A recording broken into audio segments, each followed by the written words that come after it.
আসসালামু আলাইকুম। আশা করি সবাই ভালো আছেন। তো সূর্যমুখী বীজ যা সাধারণত সানফ্লাওয়ার সিড নামে সারা বিশ্বে পরিচিত এবং জনপ্রিয়। তো পুষ্টিগুণে সমৃদ্ধ খাদ্য উপাদান হিসেবেও ব্যবহৃত হয়। তো এটি শুধুমাত্র এখন সুস্বাদু নয়, বরং স্বাস্থ্য উপকারিতার জন্যও পরিচিত।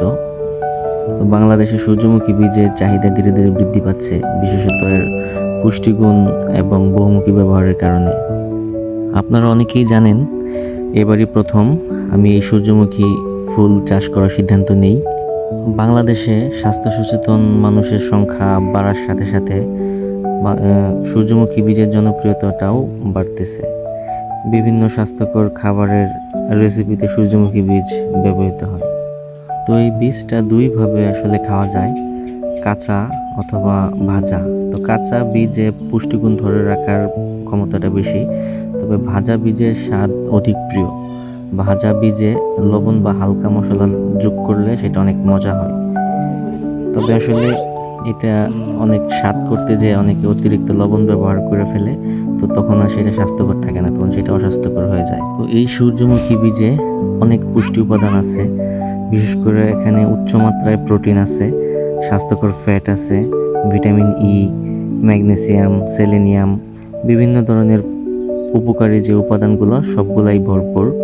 তো এতে আসলে অ্যান্টিঅক্সিডেন্ট উপাদান যেটা আছে, তো শরীরের জন্য সেটা অনেক উপকার। শরীরের যে কোষগুলি আছে আমাদের, তো সেগুলোর ক্ষতির হাত থেকে রক্ষা করে এই সূর্যমুখী বীজ। এছাড়া এই সূর্যমুখী বীজ বিভিন্ন ধরনের হার্টের রোগ প্রতিরোধে ভূমিকা পালন করে। তো ত্বক ও চুলের যত্নে এই সূর্যমুখী বীজের আসলে এটার বলে বোঝানো যাবে না। তো সূর্যমুখী বীজে উপস্থিত ভিটামিন ই ত্বককে উজ্জ্বল করে এবং বয়সের ছাপ প্রতিরোধ করে। এর যে অ্যান্টিঅক্সিডেন্ট উপাদান, তা চুলের স্বাস্থ্য ভালো রাখে এবং চুল পড়া কমায়। এছাড়া ইমিউন সিস্টেমের উন্নতি করে, রক্তচাপ নিয়ন্ত্রণ করে, ডায়াবেটিক্স নিয়ন্ত্রণ, কিংবা আর অনেক বিভিন্ন ধরনের উপকার আছে এই সূর্যমুখী বীজে। আপনারা যদি কেউ আরও বিশদভাবে জানতে চান তাহলে একটু গুগল করে নিতে পারেন। তো সূর্যমুখী বীজ চাষ পদ্ধতিটা আসলে খুব একটা কঠিন না। তো সূর্যমুখী বীজ উৎপাদনের জন্য সঠিক চাষ পদ্ধতি আসলে অনুসরণ করা অত্যন্ত গুরুত্বপূর্ণ। তো আমার যেহেতু এবার প্রথম, তো আমারও অনেক মিস্টেক হয়েছে, যেগুলোর থেকে আমি যদি নেক্সট টাইম এই সূর্যমুখী চাষ করি তাহলে এর থেকে আরও ভালো উৎপাদন হবে আশা করি। তো আমাদের দেশে সূর্যমুখী চাষ একটি আসলে ক্রমবর্ধমান খাত হয়ে উঠতেছে, কারণ এটি তুলনামূলক কম খরচে এবং সহজ পদ্ধতিতে চাষ করা যায়। তো সূর্যমুখী গাছটা সাধারণত উর্বর এবং হালকা মাটি পছন্দ করে, তবে এটিকে সব ধরনের মাটিতে চাষ করা সম্ভব যদি সঠিক প্রস্তুতি নেওয়া যায়। আসলে বীজ বপনের জন্য নভেম্বর থেকে জানুয়ারি ফেব্রুয়ারি মাস পর্যন্ত আদর্শ সময় হিসেবে আর কি ধরা হয়, কারণ এই সময় আবহাওয়া তুলনামূলক ঠান্ডা থাকে এবং শুষ্ক থাকে। তো বীজ বপনের আগে জমি ভালোভাবে চাষ দিয়ে নিতে হয় এবং মাটির সমতাটা আর কি নিশ্চিত করতে হয়। তো এই বীজ বপনের সময় সারি থেকে সারি, মানে এক সারি থেকে আরেক সারি দূরত্ব সাধারণত 18 থেকে 24 ইঞ্চি রাখা হয়। তো আমি 18 ইঞ্চি রাখছিলাম। তো অনেকেই বলছে আমার একটু ঘন হয়ে গেছে, তবে সেটাই আমার কোনো সমস্যা হয় নাই। আর হচ্ছে গাছ মানে বীজ থেকে বীজের দূরত্ব 8 থেকে 12 ইঞ্চি পর্যন্ত রাখলেই চলে।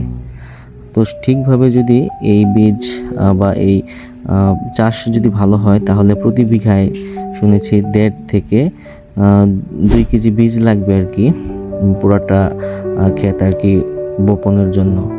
তো চাষাবাদের সময় জমিতে পরিমিত মাত্রায় জৈব সার ও ইউরিয়া প্রয়োগ করা গুরুত্বপূর্ণ। সূর্যমুখী গাছের বৃদ্ধি এবং ফুলের যে গঠনটা আছে সঠিকভাবে সম্পন্ন করতে পর্যাপ্ত পরিমাণে সেচ দেওয়া লাগে, কিন্তু আমার আসলে এই জায়গায় একটু কার্পণ্যতা হয়েছে, কারণ আমি ভালোভাবে সেচটা দিতে পারি নাই, যেহেতু ওই জমির আশেপাশে কোনো গভীর নলকূপ এইসব কোনো কিছু ছিল না। তো বাড়িতে যে মোটরগুলো থাকে সেগুলো দিয়েই আমি সেচ দিছি, যেটা আসলে অপর্যাপ্তই হয়েছে, তার ফলও আমি পাইছি। তবে আবার অতিরিক্ত পানি জমে গেলে গাছের ক্ষতি হতে পারে।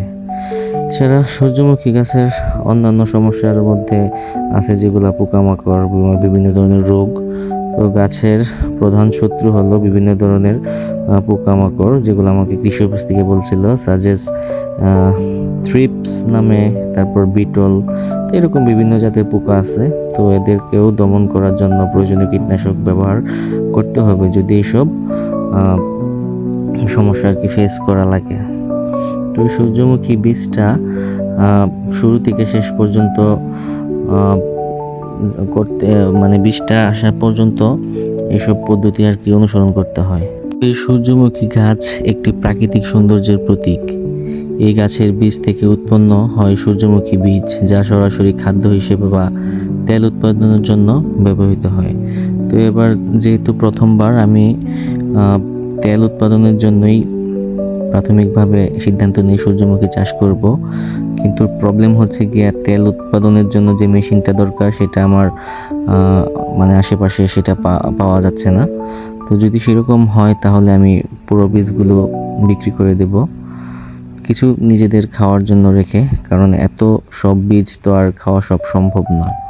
তো এই সূর্যমুখী যদি তেল ছাড়া যদি শুধু বীজ হিসেবে এটা খাওয়া হয়, এই সূর্যমুখীর বীজটা, এটা বিশেষজ্ঞরা প্রতিদিন 1 থেকে 2 চামচ বা তার বেশি না খাওয়ার পরামর্শ দেয়, কারণ সূর্যমুখী বীজে অনেক ক্যালোরি আছে। তো বেশি ক্যালোরি শরীরের একটা অন্য সমস্যার সম্মুখীন করতে পারে। তো যাদের ক্যালোরি নিয়ন্ত্রণের প্রয়োজন আছে তাদের সূর্যমুখী বীজের পরিমাণ কম রাখা উচিত। এছাড়া বীজ খাওয়ার আগে এটি পরিষ্কার এবং ভালোভাবে শুকনা এটা তো নিশ্চিত করতেই হবে। তো এই বীজগুলো যেগুলো একটু ভালোভাবে শুকাইছে, তো সেগুলা ছাড়ানো অনেক সহজ, কিন্তু যেগুলো একটু কাঁচা কাঁচা আছে বা রোদে কম শুকানো অবস্থায় আছে, তো সেখানে একটু বেশি শক্তি প্রয়োগ করতে হয় সূর্যমুখী বীজগুলো আর কি আলাদা করার জন্য। তো প্রসেসটা খুব একটা খারাপ লাগে না, আমার কাছে খুব ভালোই লাগছে। বাসায় বসে বসে কিছু সূর্যমুখী ফুলের থেকে আর কি বীজগুলো ছাড়ানোর যে প্রসেসটা, তো সব কিছুই এবার নিজ হাতেই করলাম সামনে থেকে দেখার জন্য। আর সূর্যমুখী ফুলের যে বীজ ছাড়ানোর পর যে অংশটুকু, তো সেগুলো ভালোভাবে রোদে শুকিয়ে নিচ্ছি, যাতে পরবর্তীতে এগুলো জ্বালানি হিসেবে ব্যবহার করা যায়। তাছাড়া এগুলার যে গাছ যে সূর্যমুখীটা, সেটা হচ্ছে গিয়া মানে স্থানীয় ভাষায় আমাদের এখানে শুলা বলে, তো জানি না কার অঞ্চলে কি নামে ডাকে, অনেক জায়গায় শুনছি এটা পাটখুরিও বলে। তো এইটা পাটখুরির মতো আর কি জলে। এই যে আমি সূর্যমুখী বীজগুলো শুকিয়ে নিচ্ছি, যাতে করে পরবর্তীতে সংরক্ষণ করা আমার জন্য সহজ হয়, কারণ এগুলো হালকা ভিজা থাকে। তো প্রসেসটা এক প্রকার সেই ধানের মতোই। ধান থেকে যেমন আটি থেকে যেমন ধানটা ছাড়ানো হয়, তারপর সেই ধানটা শুকানো হয় বা সিদ্ধ করে সেটা আবার শুকিয়ে সেটা প্রসেস করা হয় বিভিন্নভাবে, যেমন এটার ব্যবহারিতাটা আছে, তেমনিও এই সূর্যমুখী ফুলটার থেকে সেই বীজটা ছাড়িয়ে, তো সেই বীজটা শুকিয়ে ভালোভাবে বস্তায় ভরে সংরক্ষণ দীর্ঘদিন যাবৎ করা যায়। তো এখন একটা জিনিস আপনাদেরকে ক্লিয়ার করে নিই, তা হচ্ছে এই বীজের দাম কেমন হতে পারে। তো বাংলাদেশে সূর্যমুখী বীজের দামটা আসলে বিভিন্ন ফ্যাক্টরের উপর নির্ভরশীল। তো যেমন স্থানীয় উৎপাদন, আমদানি এবং মৌসুম। তো বর্তমানে দেশে সূর্যমুখী বীজের চাহিদা বাড়ছে, যা এর দামের উপর প্রভাব ফেলে। সাধারণত স্থানীয় বাজারে 1 কেজি সূর্যমুখী বীজের দাম বিভিন্ন জায়গায় বিভিন্ন রকম হতে পারে, 250 থেকে 350 টাকা পর্যন্ত হতে পারে। তবে প্রিমিয়াম মানের বা মানে যেগুলো আমদানি করা হয় সেই সব বীজের দাম ক্ষেত্র বিশেষ 500 টাকা পর্যন্ত হতে পারে। তো কৃষি উৎপাদনের মৌসুমে, বিশেষত চাষের আগে কিংবা চাষের পরে দাম কিছুটা কমে যেতে পারে, কারণ সেই সময়ে সরবরাহগুলো আর কি বেশি থাকে। তো অনলাইন প্ল্যাটফর্মে সূর্যমুখী বীজ বিক্রি একটি সাধারণ বিষয় হয়ে দাঁড়িয়েছে। তো আমার বাড়িতে আমি কিছু বেগুন গাছ লাগাইছিলাম, তো সেগুলোতে আমি আবার একটু সার কীটনাশক দিয়ে পানি দিচ্ছি। তো আলহামদুলিল্লাহ আবার বেগুন আসতে শুরু করতেছে, এই যে ফুল আসতেছে। তো দেখা যাক কতদিন এই গাছ ফলন দিতে পারে। তো এখন আবার বেগুনের দাম অনেকটা বেড়ে গেছে, আর বেগুনটা অনেক খাইতে ভালো লাগে। যাই হোক, বিভিন্ন অনলাইন প্ল্যাটফর্মে সূর্যমুখী বীজ বিক্রি একটি সাধারণ বিষয় হয়ে এখন দাঁড়াইছে। তো অনেক অনলাইন রিটেল সাইটে বীজ পাওয়া যায়, তো সেখানে দাম কিছুটা বেশি হতে পারে, কারণ সেখানে পরিবহন খরচ, প্যাকেজিং চার্জটাও যুক্ত হয়। বাংলাদেশে আমদানিকৃত সূর্যমুখী বীজের দাম স্থানীয় বীজের চেয়ে একটু বেশি, কারণ আমদানি করে যে বীজটা সেটা অধিক পুষ্টিগুণ সমৃদ্ধ এবং উন্নততর আর কি চাষাবাদে ব্যবহৃত হয়। স্থানীয় কৃষি মার্কেটগুলোতে পাইকারি কেনাকাটার দাম তুলনামূলক কম পড়ে, কারণ সাধারণত কৃষকরা উৎপাদনের পর বাজারে সরাসরি বিক্রি করে। যদি বীজের মান ভালো হয় এবং চাহিদা বেশি থাকে তবে দাম বৃদ্ধি পায়। এছাড়া বীজ সংরক্ষণের সময় বিভিন্ন ধরনের সতর্কতা অবলম্বন করা হয়। তা না হলে যদি বীজটা সংরক্ষণ ভালো না হয় তাহলে সেটা ত্রুটিপূর্ণ হবে, সংরক্ষণে বীজের মান নষ্ট হয়ে যেতে পারে। তো সেই ক্ষেত্রে দাম কিছুটা কমে যেতে পারে। তো যতটুকু বুঝেছি যে আসলে সূর্যমুখীটা চাষ ঠিকভাবে করলে এখান থেকেও লাভ করা সম্ভব। তো আমার যেহেতু এবার প্রথম, তো সেক্ষেত্রে আমার কিছু কিছু ভুল যেগুলো আমি এখন বুঝতে পারতেছি। তো আমি যদি এরপর নেক্সট টাইম এই সূর্যমুখী ফুলের চাষ করি তো আশা করি তখন আর সেই ভুলগুলো হবে না। এই যে বীজগুলো যে দেখা যাচ্ছে এগুলো আসলে একটু ভিজা বীজ। তো এগুলা দুই একবার রোদে শুকা দিলে তাহলে এগুলো আর অনেক শক্ত হবে, তখন সেগুলো বস্তায় বন্দি করে রাখলে আর কোনো সমস্যা হবে না। তো আমার অনেকগুলো সূর্যমুখী বীজ সংগ্রহ হয়েছে, এখনও মাপি নাই।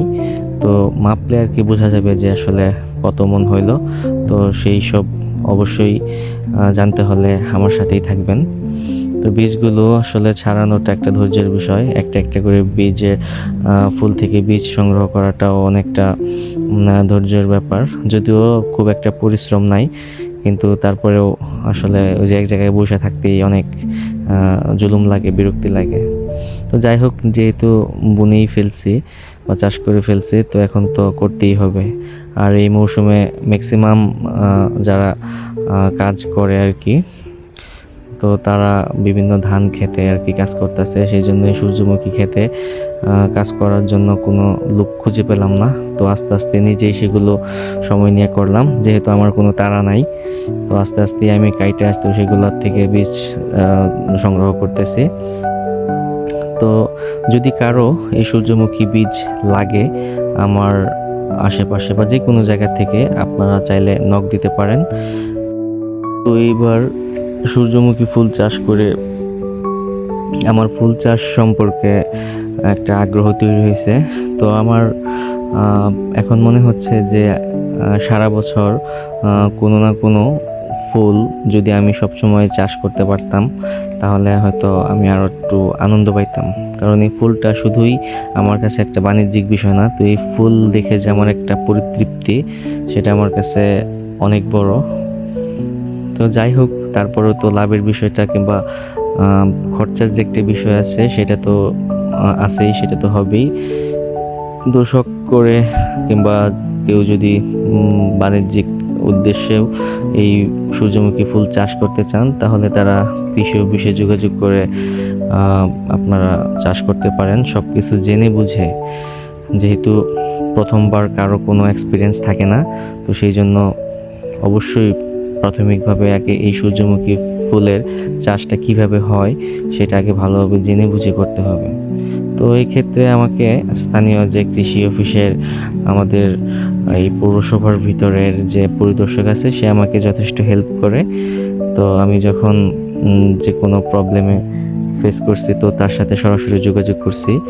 তো সে যত দ্রুত সম্ভব আমার সাথে দেখা করে সূর্যমুখী ফুলের সমস্যা সমাধানের পথ বলে দিয়েছে।